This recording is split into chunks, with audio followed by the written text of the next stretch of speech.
Let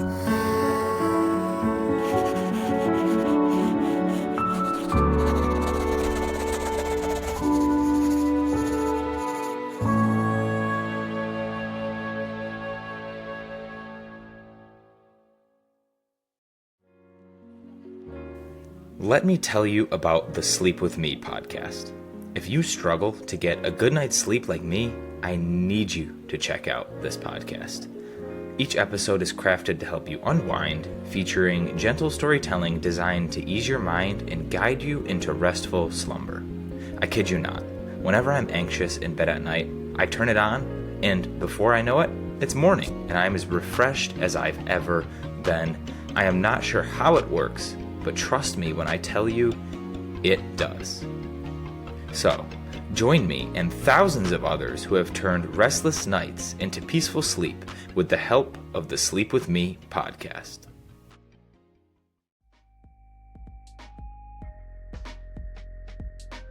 Go Global is a free-flowing technology company that handcrafts, embellishes, and manufactures garments and accessories. Designed on the principles of people, places, and possibilities, Go Global reimagines fashion and is inspired by you, the people of the world. Hello again, beautiful people. Welcome back to another fantastic episode on the Make Mental podcast. I'm Caleb Munski, as always, and today, again, a fantastic guest, Miss Ivy Watts. Thank you for joining the Make Mental podcast. Thanks so much for having me. I'm super excited to be here. Well, we're excited to have you here and listen to your wisdom. For those who may not know Ivy, she is an accomplished author. She's an empowerment speaker, an entrepreneur, and she runs a wellness blog, Beautifully Simply You. She's a former All-American track and field athlete and a top 30 finalist for the NCAA Woman of the Year award throughout her life. However, she has struggled with mental health at various points in her life, which again led her maybe to her authorship and writing a book. And also someone very special I know led her to writing that book. So I'm not going to steal the show on her. We will get into all that fun stuff, but that is a little bit about Ivy. And as always, I would like to open up the floor for Ivy to tell us about herself, because it's one thing to see it from the outside in, and we love to hear it from the inside out. So Ivy, the floor is yours. Who is Ivy Watts? Yeah, well, so I grew up in Massachusetts, and like you said, I struggled with my mental health. I was a student athlete my entire life. I ran track and really struggled a lot with anxiety and negative self-talk and low self-esteem, but was too afraid to talk about it because of the stigma around mental wellness and mental health that really was a lot bigger years ago. It's definitely decreasing, but it was really heightened for me, especially growing up in a Black family. We never talked about mental health at all. And so that was really a big piece of it. And I was this perfect student athlete on the outside and had all of those accomplishments, but was really struggling. And my identity was really wrapped into being an athlete as well. And so that struggle just continued to grow for me in silence. And when I was finally able to get help for myself after college with the anxiety and depression and low self-worth and suicidal ideation I was struggling with, I wanted to figure out how I could help other people. And so that's really where I got into blogging and starting to share about my story, and eventually got into speaking and really sharing my story. And my goal is to not only destigmatize mental health issues, but also normalizing the conversation and empowering the student athletes that I talk to, the coaches, general student body, teachers, educators, whoever it might be, really empowering them to take that next step for themselves and their mental health. So that might look like practicing more self-care. That might look like talking to a coach or to a professional about their mental health journey. So it's just really about empowering them to know that they're not stuck in their pain, know that they're not alone, because it's the messages that I wish that I had heard when I was a student athlete. So that's what I do. I'm grateful that I get to travel the country and share my message. And as you mentioned, I have a book that I released almost 2 years ago now, You Are Worth Fighting For, which is near and dear to my heart. Part of my story is that I lost my mom a couple of years ago. And so the book really honors her life while also sharing my story as well, and also helping others again to find their sense of mental wellness and self-love. So it just become a full passion of mine that I'm really excited about to continue to do. Yeah, well, thank you for giving us a crash course of who you are. Obviously, it's hard to contain an entire lifetime to like a minute and a half there, but beautifully said. And we are sorry, even though it was a little while ago, to hear about your mom. Again, I've had the privilege of reading the book, so you can just tell through your words. And now hearing your voice, I kind of wish I met you before I read the book, so that way I could hear you reading it. But you can tell even without hearing your voice how much she meant to you, and the impact she had on your life while she was still with us, but also, I mean, she's still with us spiritually, but when she was physically here, you could see the impact she had on your life then and now. So your book is beautifully written. We'll get into that here in a minute, and of course, we're gonna hope our millions of listeners just go and grab it and buy it. But I do want to ask you a quick question, maybe a aggressive question at the beginning of the episode here, but I think you can handle it. When we talk about sharing our personal stories, social media is a hotbed for that, which is positive and negative. How can we? I guess this question is now twofold now that I think about it. We'll start with the first part. When we are sharing, how can we decide what to share or how much should we share based on our personal experiences? Because I know sharing is beautiful. It's helped me a lot in my experience, but I haven't shared all my story, and it's personal to me. So I guess how would you suggest, or how have you moved forward in sharing your story without oversharing? Yeah, I think that's a really good question. And I think it's just dependent on each individual person and what they feel the most comfortable with. I mean, I think whatever you're willing to share, there's someone out there who needs to hear it because they're feeling alone and having a similar situation and similar struggle. And so if there's something you want to keep near and dear and personal to yourself or only share with a therapist or with a friend, you don't have to make every part of your life public. I think for me in the blog that I share, I try to keep up with it. I used to do weekly, but then to protect my own mental health, kind of push back to monthly.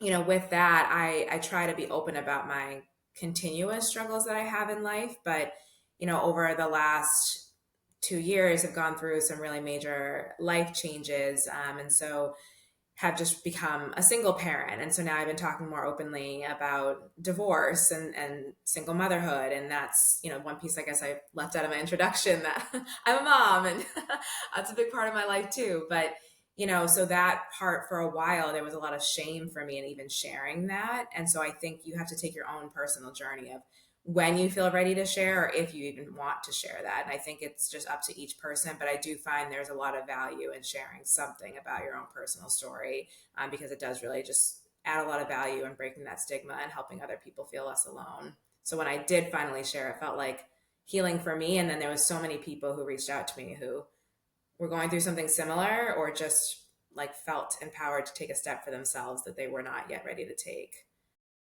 Yeah, yeah, it built a community that you knew was out there. You just didn't know who needed to join that community. So I think that is beautiful. And now, on the other side of this question, if we are the receivers or the viewers or the listeners to these what tend to be now how we get our mainstream media through social media or podcasts or keynote speeches, right? How do we how do we listen and hear and empathize with someone else's story while also understanding that sometimes comparison is destructive? Not all the time, but what some people fail to realize is we often compare to someone's year 10 when we're on day one. Does that resonate with you at all? I'm so sorry. I think because the weather is about to get bad here, you like totally froze after you said the social media piece. So do you mind That repeating is that question? okay. I would. Yeah. So what I said is, if we are the receivers of the information through whatever medium, a speech, a social media, a blog, a podcast, how do we protect our own integrity while also understanding someone else's story? Because I mentioned that comparison is often the thief of joy sometimes, and you have to understand where you are in your story and the subtleties compared to the person you're listening to. So, how can we empathize without causing some self destruction? Yeah, definitely. I mean, I think it's important just to know that, everyone's journey is going to look different, and where somebody is at doesn't necessarily dictate where you should be at. And I think, just honoring that everyone's journey is going to be different, that you're exactly where you're supposed to be, but that you can learn from someone else's journey, and that it trying to make it less of a competition, which is really hard to do. As you say, comparison is the thief of joy, but being able just to see, okay, this person's having their journey, they had struggles, and maybe now they're seeing the other side of it. But I think that's also why it's important to have that continuous sharing of your struggles, because I think for a lot of people, even like when I share my story, they might say, okay, she struggled, but now she's okay. And it's like, well, there's still continuous life things that happen, no matter how big or small they are to me or to somebody else. So I think that's just also another important piece of it all, is that, although somebody might look like they struggled and they're doing okay now, like there are other things that are going to happen in our lives, like which is unfortunately we can't control that. So I think that's another piece, like just knowing that each person's going to have their unique journey. Yeah, and just now while you were speaking, I couldn't help but think of comparing ourselves to a professional athlete if you're in the sports industry. I mean, insert the professional in whatever industry you're in, right? We admire them, we look up to them, which is fantastic. But again, we neglect the amount of hours and the struggles they went through to get there, right? It is possible. And it comes with its new set of challenges when you're at the top of your industry. But we take the overall gist of their story, we take the methods that they've used, we study the skill sets that they have, all of that jazz, really, and we aspire to be them. I think we can, or I'm going to argue now that we can do that for mental health as well, right? Just because someone else's story might be further along for them, because it might seem, again, air quotes here if you're listening, worse than your story or better than your story. Again, I hate those generalizations, but for now we'll roll with them. You can take their message, you can use their story, you can hear what they have to say to then apply it to your own personal situation. And I think with the rate at which stories are thrown at us now, especially with all the algorithms, if you like two of the same posts in a row, that's all you're going to see for the next month. We start to think that our story is not worth it, in a sense that other people are getting more recognition for theirs. To relate it back to sports, you idolize the top people at your respective profession or sport. You can start to use the people who have at least figured out pieces of their journey, because no one ever has it completely figured out, to then help you solve your own puzzle. Yeah, no, I definitely agree with that. I mean, leaning into other people's stories, and like that's, entirely why I do the work that I do. And then also just seeing that, like, I know you said if your story is like better or worse than someone else's, right? Like, but I think, if it matters to you and it's important to you, then it's worthy. It's worthy of getting help. Your story matters just because you matter. And so I think that's also important. Just because someone might have gone through all of these big things doesn't mean that your maybe quote unquote smaller things are not as big, because they matter to you and they're big to you. So that's also just really important. Like, I don't have to understand it and why it's so big to you if it's big for you. Yes, yes. I'm just going to retweet underscore bold highlight. Wait, re-X? Can I say retweet still? Is it You re-X did now? say, yeah. I don't know what to say. Repost. I don't know. I don't know. I don't. I'm so bad with social media. Honestly, I'm like, I it's I'm also so I've dark in here now. Sorry. No, that's okay. I went to I gave a speech the other day for a high school nearby, and I said something about throwing up peace signs in a selfie, and I thought it was hysterical. And I look out into the crowd, and the only people that were laughing were like my age or older, Yeah. and all the people who I wanted the joke to hit for, just like it's like just eyes, blank face, and I'm like, God, like no, there's no way. I'm not that far removed from high school or college. Like I can't be that uncool anymore. But I accepted it. I rolled on. I stopped for a second in the middle of the speech and I was like, okay, don't freak out. It's okay. It didn't land. Just keep going. But with that being Yeah. said, I think that was some subconscious external validation that I was looking for whatever reason.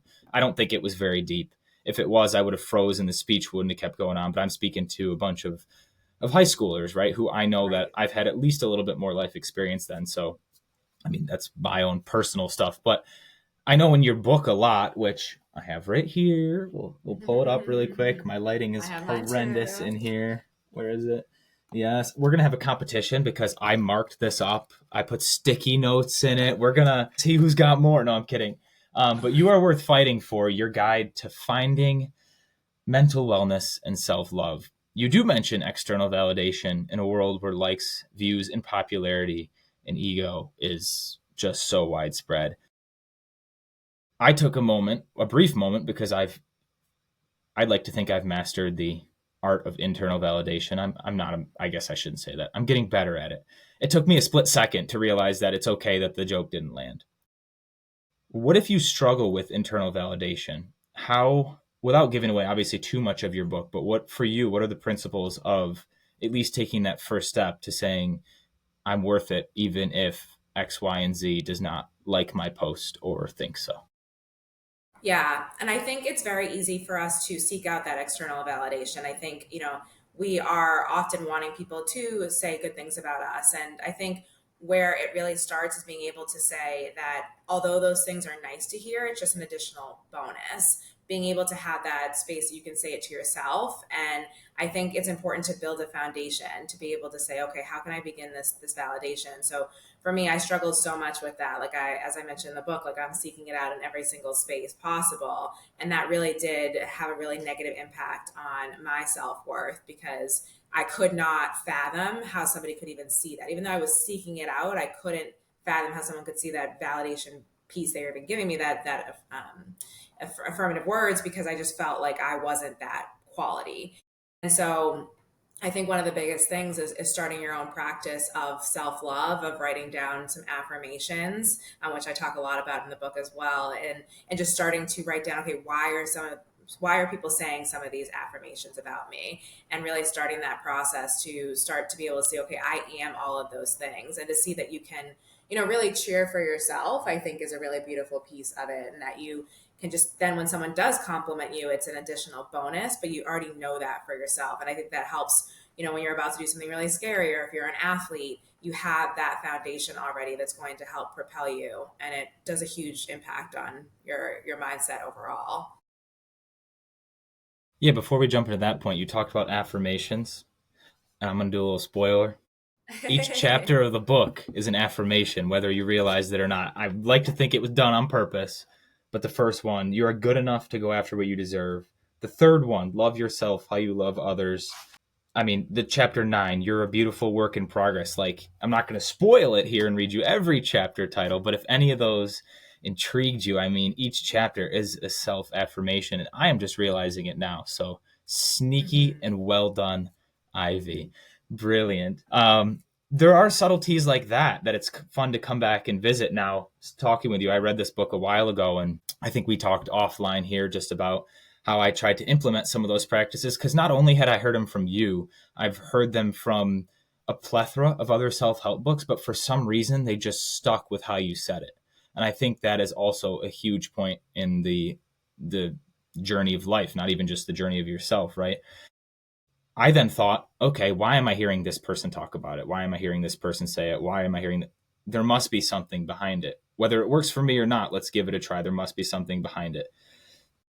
However, one of the main points that you put out in your book is even when you stay positive, even when you give your all and do all the things that whatever success is for you requires, there's still a chance you will fail. Mm-hmm. That is scary, quite Yeah. simply.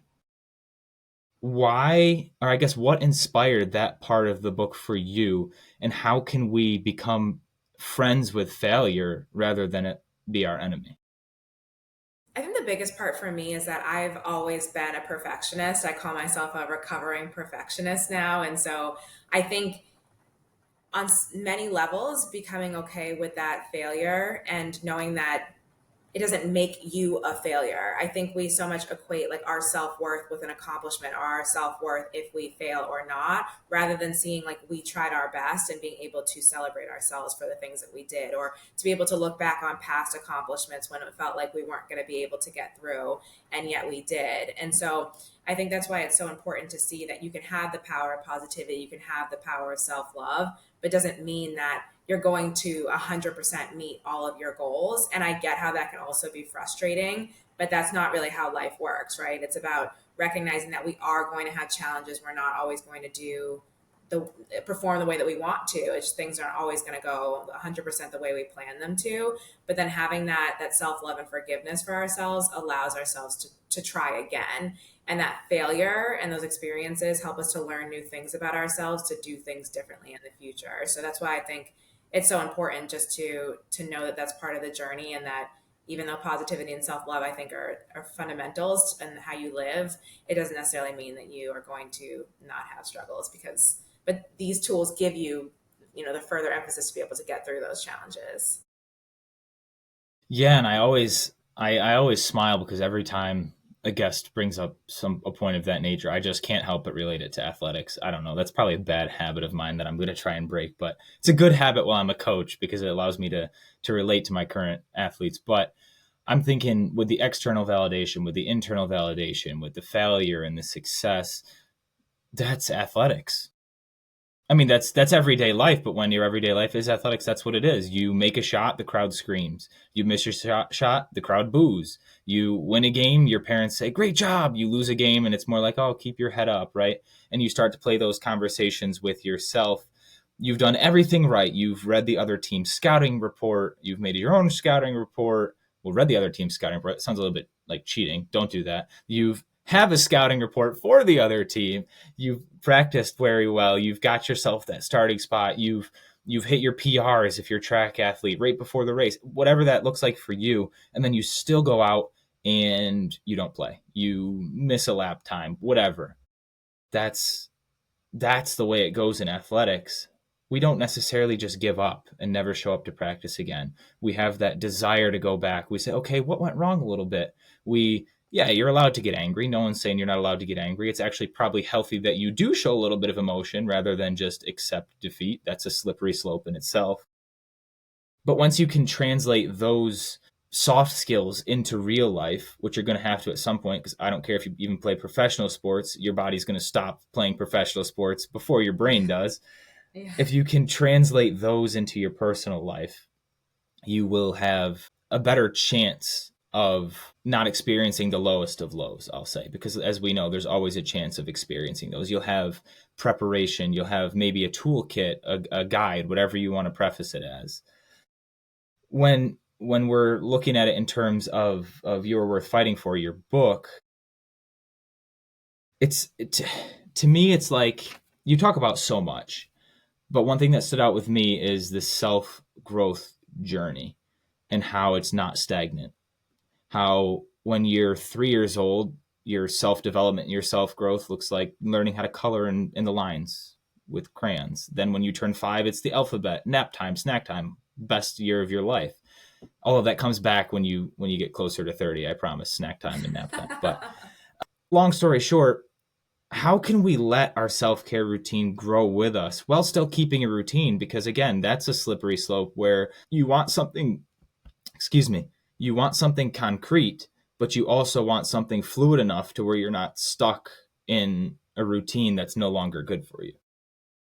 Yeah, I mean, I think that's so important. So, as I mentioned, this book is based off of the life of my mom, and each one of those chapters is a life lesson that she left me with. And I think one of the things that was really important for me to recognize, especially like when she passed away, was that self care can change. And I needed to add additional self care into my day to get through. I had to set additional boundaries when it came to my work because I just could not function. I couldn't get through the day. So it was important for me to, I think, to utilize some of the skills I'd already built and giving myself grace, but also it was like, okay, like the self care tools that I'm using, like it's not enough. I need to add in something else. I need to take more space for myself. So I think that's another piece that's just like really important to know when you're self care growth is that you might have to add in more self care if things are really challenging for you, and that what works for you right now might not work really well. And 2 months, a year, 6 years. And so just knowing that it can change because we change, like we're not stagnant, we're constantly growing, we're talking to other people, we're learning new techniques, and so you're figuring out different things that could work or don't work. And I feel like that's the piece there around that. And then the self-care routine too, it's definitely difficult to have that routine. And a lot of people say, well, I don't have time to practice self-care, but I always encourage people just to like find moments, their mindful moments in their day, whether it's taking deep breaths in a classroom setting or a meeting, or utilizing a shower in the hot or cold water coming onto your body and just being in that current moment, having a mindful moment. And so I think that that's also really important too for folks to know that you don't always have to have like a detailed step by step of your day of self care, but just knowing that you can find moments within your day to take care of yourself, and it should be part of your day to really help you through.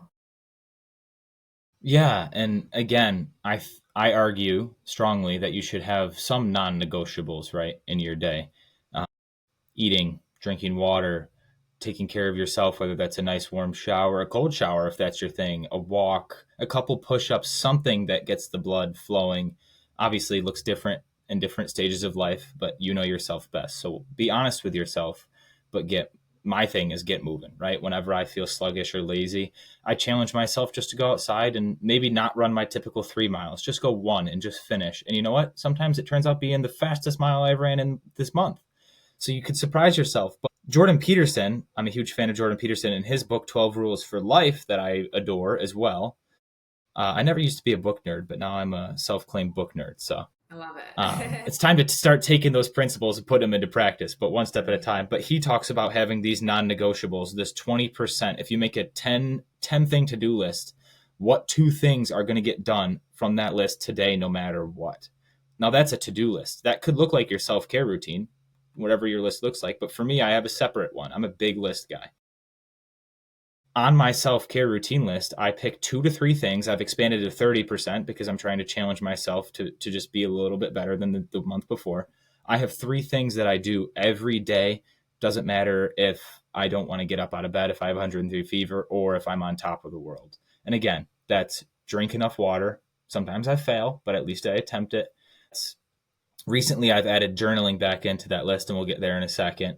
And it is 20 minutes of no screen time at some point during the day. I try to do it before bed, but when I have a 9 to 5 and I'm staring at a screen all day, it's usually, and I don't count my drive home. That seems a little cheating to me. But again, if that works for you, might not be cheating for you. I have to purposefully put my phone in my room and I don't walk back in my room for 20 minutes, take off my watch and everything just to disconnect. But that works for me. So I'm encouraging people to have 2 to 3 things every day. One to start that is consistent, consistent, consistent. Trick your mind into that habit. Um, I want to talk about journaling though, because you were saying it comes back, it goes away, all these different routines. Well, I used to beat myself up for my journal because I picked it up and I went back to the front because even at the beginning of my journaling experience, which actually goes back to when I was 13, that was fun to see. I dated the front of the book, right? And it's like probably a 350 page book. So you're thinking, all right, if he journals one day a year, then he's going to fill up the book by the time he's 14. Well, I'm almost 25 and I'm still using the same book, right? So I'm just like, why don't you journal more? Like you tell everyone to journal. Well, then I found a second journal because apparently I didn't want to look in the other journal for some reason. But the point being is I journaled for months at a time, then took a break. Then journaled for a week at a time, took a break. Then I journaled every other day and took a break. I journaled when I needed it most. I think that's what I'm trying to get at. For you, how do you give yourself the grace to move tools from your toolkit, but then also add them back in when you need them? Because sometimes we rely on those crutches so much that we're afraid to walk without them. Yeah. Yeah, I think, when you're giving yourself through the changes in life, like there are so many things that can happen that can, kind of take you off the course of path that you were on of, journaling every day, and then all of a sudden you look back and it has been a long time. But I think one of the ways that I really like to think about that is that like you did start at one point, you've had those tools, and you can easily begin again because you've done it before, and becomes like second nature at that point. But then also being able to look back at those past journal entries to be able to see like how far you've come as well can also just be a self-care tool in itself. Like maybe you don't have the motivation to write, but you look back at an old post and you're like, wow, like look at what I was struggling with, and at one point I thought I wasn't going to get through that, and yet I did, and yet here I am today, and so now I feel like I can get through this new struggle. And so I think that's also a big part of it too, and just knowing that every day is going to look different for you. And I always try to come back to this quote of like, you did the best you could at the time with the tools that you had, and now you have new tools, and so you're just learning and growing. And I think just having that compassion for yourself, like whether you're doing really great with self-care or you're having a hard time practicing self-care, but just having that compassion with yourself, like thinking, like if a friend came to you and said, like, I'm just so mad at myself, I haven't been on top of my journaling like I wanted to, I'm not working out like I wanted to, I'm just not doing the things I want to, like what would you say to them? And so really trying to give yourself that same space as well, and just saying, like, I can try again, like tomorrow's a new day. Set a timer, a reminder on your phone, and just try your best to practice that self-care tool. But if all of the self-care tools that you usually lean on, just they're just not doing it for you, or you're just not able to really find the motivation to do it, I would encourage you to just try something different. Whether that is, like, if you usually do journaling, I would encourage you, just try to go outside for a moment, take some deep breaths, or go for a walk, or like you said, do those couple of push-ups, or maybe throw on a guided meditation, or whatever it is. Like, just try something different if you're feeling really stuck. But journaling is just not going to do it for you, or whatever the self-care tool is just not going to do it for you. I know I'm like not the best with journaling. I used to be so good with it. And like blogging, as I said, I used to blog every week, and that kind of was like my journaling, because I talk about what I'm going through. And then it was like, okay, now I'm doing this once a month, and sometimes I'm like, oh god, like I don't even want to, but so it's so easy, like even for people who are preaching it every day, like take care of yourself and love yourself, like it's so easy for all of us to fall into that trap too. And so I just make sure I'm leaning in on other self care tools when, like, writing for me just feels like kind of more of a chore. And that's where we don't want to get to. We don't want to get to where self care feels like a chore, because then we won't do it. And so we just have to find the things that feel good for us, and do it at the times of the day when it feels good for us too. Like, all of those things help to make it a little bit easier to stick to. But then also being compassionate with yourself too, and just having that grace. If you aren't staying on top of it, it's okay to just say, okay, like tomorrow's a new day. True strength is saying, I will try again tomorrow. Yes, so many good points there. I'm going to try and pick one to start on. But I thank you for saying that. It shouldn't feel like a chore. Although there will be times it does feel like a chore, and it's in those moments where I think that a lot of the self-growth happens, right? In the beginning, when you're trying the different self-care methods, it's going to feel like a chore because you're introducing it to your routine. But the hope and the goal is that you start to look forward to it, and you're like, yes, this is the 5 minutes of the day I get to do insert self-care technique, or this is the 2 hours of the day, however long you need, right? It's your story, it's your recovery. There is no time limit, there is no timetable. It's going to feel like a chore sometimes because we're human, but like you said, the more comfortable you get with it, the more you figure out what's for you, what's not for you. It's going to feel like you're stepping out onto that field, you're on the track, you're in the gym, the pool, the ice, you're picking up that video game. You're going to start to smile when you do it, believe me, and you will start to feel the results. The other thing I wanted to point out is you said you went from blogging every week to every month to sometimes every other month. A quote that you quoted in your book, I'm going to steal here. I've used it, and I've said I've got it from your book, but then I forgot who actually wrote it. But I have it down here in my notes, so I'll have to go back and give a disclaimer there. It says, even after a while, you learn that sunshine burns if you get too much. And it was a poem by Veronica Schofstall. Yeah, That comes the quote dawn. blew my mind. Blew my mind. It's been on and off my mirror because I switched my quotes, and I'm just like, man. I mean, I'm very Irish, so like even 20 seconds in the sunshine, and I'm looking like a tomato. But in all seriousness, the root of that point is tremendous. What, I guess, in the moment of that book, why did you decide to include it, and then how does that resonate with you now? So yeah, so that's from a poem called "Comes the Dawn," and my mom. It's actually on my fridge right now. My mom left me that poem. She told me that it was really helpful for her when she was going through her own huge life changes, when she was in her 20s. So she gave it to me when I was in my 20s, and I resonated so much with that poem, of just being able to know who you are in that moment is good enough, and that you can say goodbye to situations and people that aren't good for you. And sometimes, yeah, like you said, like, yeah, with sunshine it can feel good, even sorry, even the sunshine can burn if you get too much of it. And yeah, it's just about, you know I think it's about just finding that balance in all things of your life, and that there are going to be those really happy moments that we celebrate, but there's also going to be some of those tough moments, and being able to learn that there's growth in all of those moments, and that I feel like that one line in itself. So it's funny you asked me this, as I'm like really thinking about it. I feel like I've resonated with more of the other lines and that line in particular. So I'm trying to think too now of like, the sunshine burning too much. But I'm curious to hear what you thought when you were thinking about that particular line. Yeah, well, at first, I mean, I'm pretty pragmatic, so my brain was like, hmm, if I do stand out in the sun for too long, I am going to get a sunburn. But then I was like, no, it's deeper than that, dude. She put it here for a reason. Come on now. So I thought about like in terms of the mental health world, because that's where I spend quite a bit of my free time. That's where I choose to spend it. It's like you can't be doing it 24/7, dude, no matter how much it helps you. Like that's not healthy, right? I spent so much time on the podcast social media that I didn't even get to check my own, and I missed some of my friends' birthdays, like wishing them happy birthday. Like too much of one good thing, you're missing out on so many other good Yeah. things.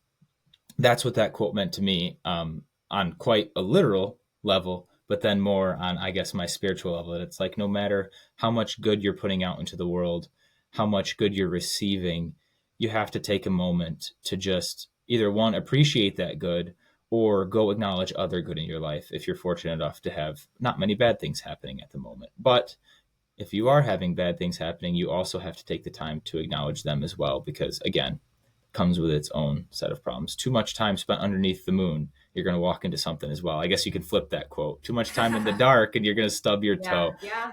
Yeah. That's true. That's That's true. what that meant to me. But what about? I mean, you said there was so many more lines in that poem that stood out to you. I don't know why I picked that one out. Like I guess I did know why, but did you? While I was talking, did you come across another line that you're like, man, I wish maybe he came away with this part of the line, not necessarily the sunshine. Yeah. So what resonates with me in that poem, I'm trying to remember exactly, but there's let me my book fell on the ground. Let me pick it up. And it's that planes have a way of falling down. Even our greatest plans have a way of falling down mid-flight. And that piece resonates with me too, that you can have plans for yourself and things can not go your way, and that walk through life with your head held high and not the grief of a child. And Mm. the other piece that really stands out for me is when it says that with every goodbye you learn. And I think that's why my mom gave me the poem, and I talk about this so much in my book about the goodbyes that I've had to make in relationships and friendships, and the changes that I've had in my life, that with every goodbye you just learn and learn and learn. I think that's just where the poem stood out for me, of just, it's okay to take those, to make those changes in your life that maybe was the plane falling down mid-flight, and the life change is not exactly what you want it to be, but you're learning with every goodbye. I'm trying to remember what else parts in the poem, but yeah, I think that's why she gave it to me, because she wanted me to see that, like, even though you're going through a hard time, like, you're always going to learn, you're always going to be able to pull through, you're always going to be able to make it through, you're not stuck in that pain. Yeah, I'm gonna do this. I'm gonna read it. Okay, I'm yeah, gonna no, I'm gonna read do the it too. poem. Unless you would like to read it for us, it's up to Sure, I you. can read it. Yeah. Okay, so Comes the Dawn by Veronica Shostal. So after a while, you learn the subtle difference between holding a hand and chaining a soul. And you learn that love doesn't mean leaning and company doesn't mean security. And you begin to understand that kisses aren't contracts and presents aren't promises. And you begin to accept your defeats with your head held high and your eyes open with the grace of an adult and not the grief of a child. You learn to build your roads on today because tomorrow's ground is too uncertain for plans, and futures have a way of falling down mid flight. After a while, you learn that even sunshine burns if you get too much. So you plant your own garden and decorate your own soul instead of waiting for someone to bring you flowers. And you learn that you really can endure, that you really are strong, and that you really do have worth. And you learn and you learn and you learn. With every goodbye, you learn. Hmm. Yeah. And I think the other piece too, with you plant your own garden, like instead of waiting for someone to bring you flowers, I mean, instead of just waiting for someone to I think that resonates for me in so many ways too. It's like I think we wait first for so much. We wait until we're fully ready to start the podcast or to write the book or to, start our own business or to talk to somebody and tell them that we love. Like we wait and wait and wait instead of just recognizing that we can decorate our own soul and start the journey for ourselves, and that we don't have to wait for things to be perfect. We don't have to wait for someone else to validate us. We can begin that journey for ourselves. I think that that's another piece of it too, that just has always been like, okay, no, you can plant your own garden. You can start this yourself. So yeah, I feel like that poem has spoken to me in so many ways. So I'm glad that like a line did stand out to you. Yes, no, So yeah, it just fantastic home for poem. me.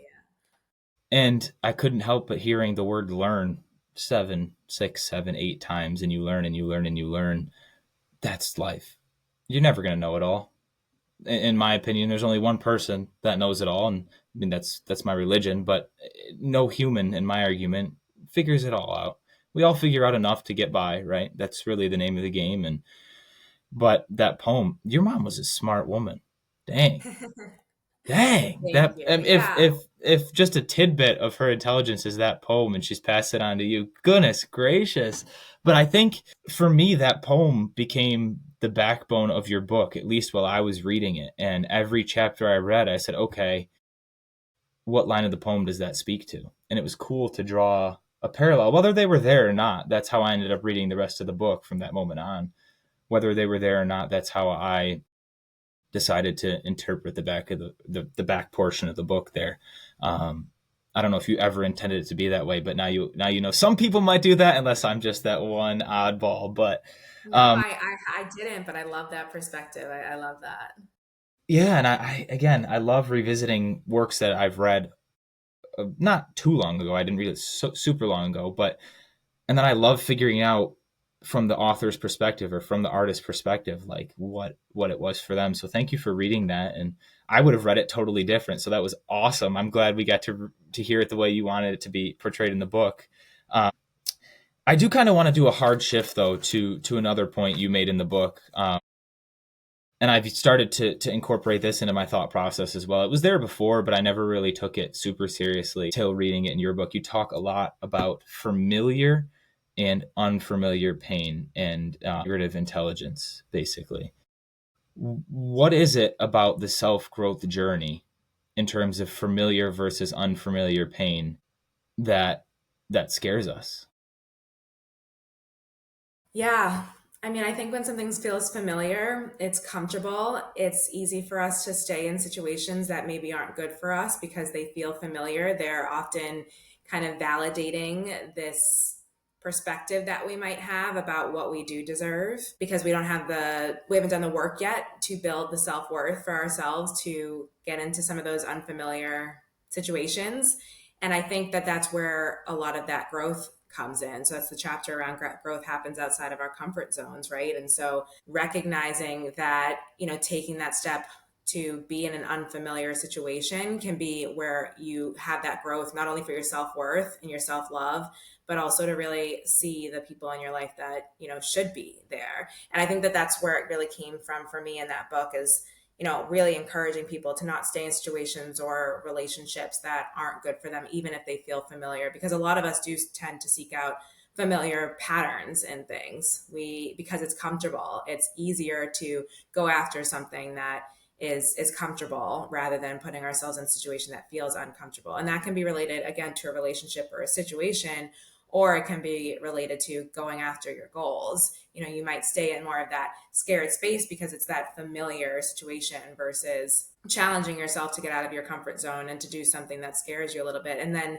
as you said earlier, like you can surprise yourself at how fast you run that mile, right? So you surprise yourself at how much you're actually truly capable of, whether that is like I surprised myself of being able to see I was capable of walking away from really, unhealthy relationships and unhealthy situations. And then, I surprised myself in so many other situations and starting my business and talking about mental health and things I would have never dreamed of doing years ago. But all of those things started when I realized I didn't want to be in the familiar anymore. I wanted to do differently. I mean, when I finally got help for myself and therapy, like I didn't want to be stuck in my mental health pain anymore. I wanted something different for myself. And so I think it has to be that start of that desire to want different for yourself and that underlying knowledge that you are worthy of that different, and that different can mean better.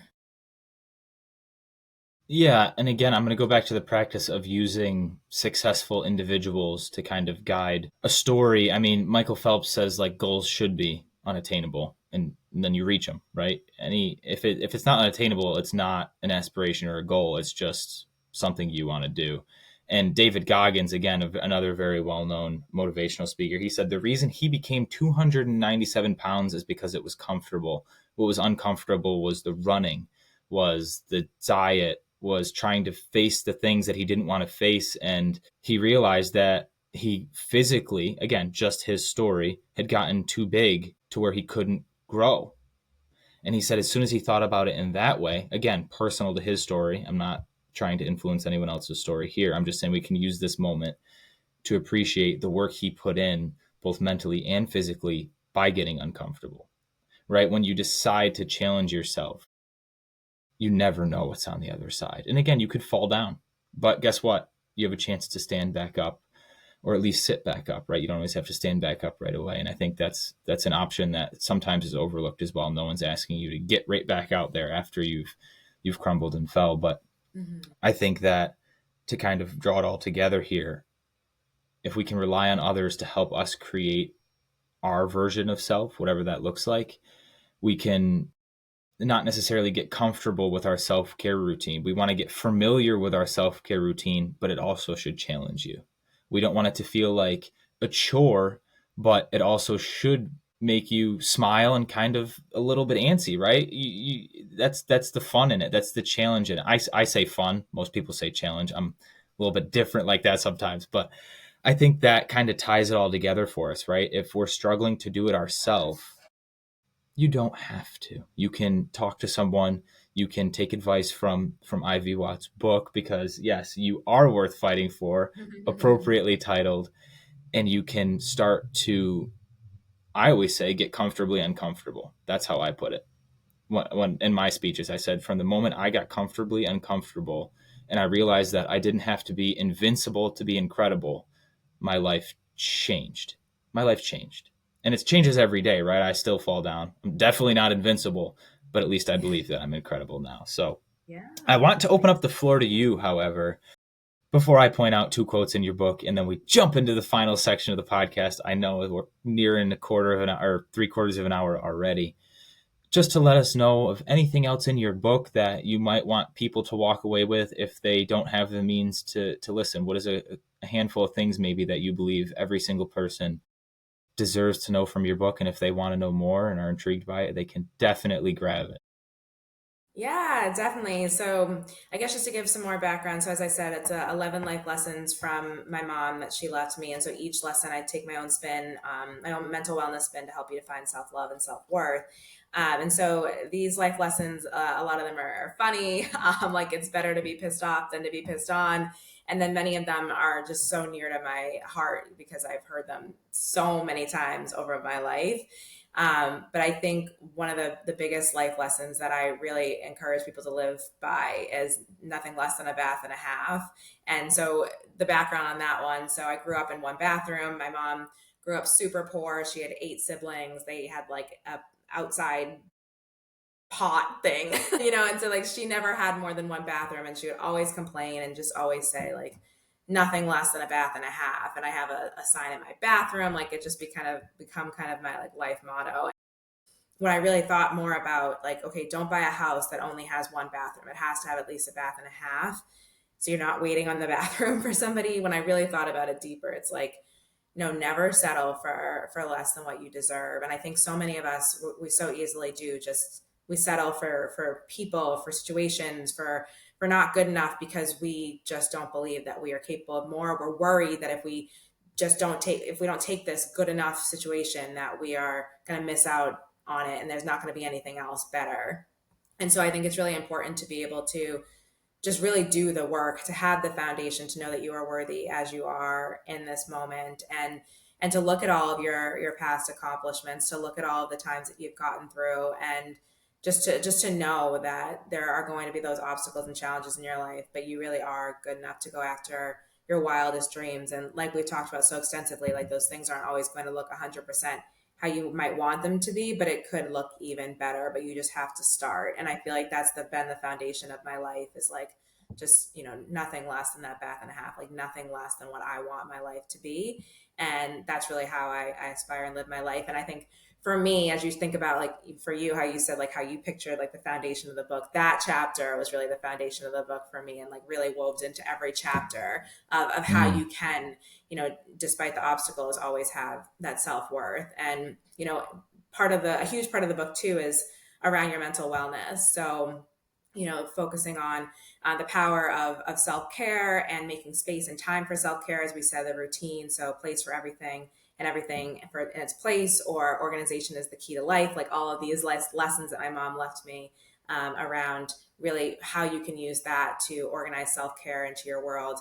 And then really empowering you to just know that you can reach out for help, and you are deserving of doing that, and how to do that and what that can look like. And so the goal of the book is just for a cohesive way for you to create your own unique mental wellness journey. And so, yeah, really excited about if you're interested in getting it. And yeah, offering all folks who are listening to this podcast a little discount too, which I know will be probably linked somewhere too. But Yes. Oh, yeah, yes.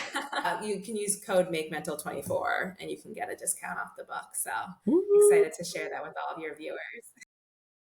I love it, making mental health resources much more acceptable while also getting your half bath, right? Getting what you're worth. Come on now. Yes, She yeah, practices she exactly. practices what she preaches. Let's go. And I think you stole those two quotes right out of my mouth, because it's obvious that it's instrumental for you, that nothing less than a bath and a half. That's why it's chapter number 1. Spoiler alert. I won't spoil more than that, I promise. Chapter It's number 1. okay. And you're right. It does come back in multiple chapters. You reference it, or you can feel that energy. And then the other one was, it's better to be pissed off than pissed on. I just think I liked it because the word piss was in there twice. But in all seriousness, that's a powerful message as well, right? When does standing up for yourself no longer feel rude and just feel necessary for you? Boundary setting, I think, was in that chapter as well. Like, that's a tough Mhm. thing to do for a lot of us.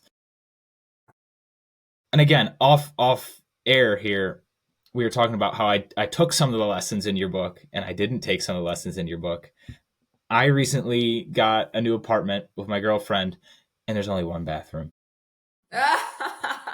But Well, I restructured it because we have 2 off-street parking spots. So my quote is going to be nothing less than 2 off-street parking all spots. right, all right. That's what we're going to switch it to. I can't say I didn't take it. And honestly, I'm not going to take any of the credit. So technically, my girlfriend did much more of the research in these houses than I did, because you just give me a bed and a TV and McDonald's and I'll live. So we had to get a nicer apartment, which I'm very thankful for now that I've seen it. But like I said, 1 bathroom, so nothing less than 2 parking spots for me. And I think that's also what's awesome, is you allow the space in your book for the reader to develop what they need into their own story, right? Like, I could take the message of nothing less than a bath and a half and translate it into 2 parking spots. Now, Mhm. it took a little while though, which is that you learn from the quote in the book for me. So it's just, you have to read it. I'm not going to say anything more than you just have to read it. But yes, we really appreciate that. Make Mental 24. There will 100% be a link in the description. We'll hopefully, when this episode comes out, we will have the link already up in our Instagram, because it's going to be around Christmas time. So, like I said to you off air, so much happened. This is a wonderful Christmas present. It is thoughtful. It is a whole year long process. And the way this book is written, it is such a comfortable read for any type of reader. It really is. I know one of my friends who I lent the book to, it took him maybe a week. Me, it took 2 days. It's at your pace kind of book. And if you have to close it and come back, you're clearly going to remember it, because I remembered it all. And if I can do that, so can you. But thank you so much for just your words of wisdom, and again, for bringing your book to life and allowing us to hear your interpretation, allowing me the space to give my interpretation. And I know, as the listeners will start to develop their own, I'm going to ask them to send us messages, at least on the Make Mental Instagram, of what the book spoke to Yeah. for them, because like Good I luck. said, our millions of listeners are gonna pile up, and you are gonna get 4.5 baths by the time this episode is over. But are you ready, Ivy, for the last question of this episode on the Make Mental podcast? I think so. All right. It's not scary, I promise. I like to make it a big deal. But okay. So if there is one person in the entire world right now that you think needs a hug from you, who would you give it to and why? Probably my daughter. Just because my goal is really just for her to hear messages that I wish that I heard when I mean, she's only 2, but the messages that I wish that I heard when I was a kid. And I think just to know that she can start this journey now and start with a positive self-love early. So I would give her a hug and tell her that she's worth it and good enough. And so yeah, that's probably who I would give a hug to, which I will be doing in a little bit anyway. So I'm lucky. Well, there you go. That right there is one of your non-negotiables, I'm pretty sure. Giving a hug. Yeah. That's, and again, Yes. they can be that simple. They can just be give a hug. That could be a non-negotiable, and it could be what you need to jumpstart your day, or it could be what your 2-year-old daughter needs to jumpstart hers. So again, Yeah. spreading that positivity, spreading that love, beautiful message to round out. Again, we started with the word beautiful. We're ending with the word beautiful because it is true. Thank you for sharing with us that we're all worth fighting for. And again, check the link below. We'll have her Instagram. All the information you need about Ivy will be below. Thank you so much for joining us on this episode of the Make Mental podcast, Ivy Watts. We appreciate you, and we can't wait to follow the rest of your healing journey. Thank you. I appreciate being here. This is awesome.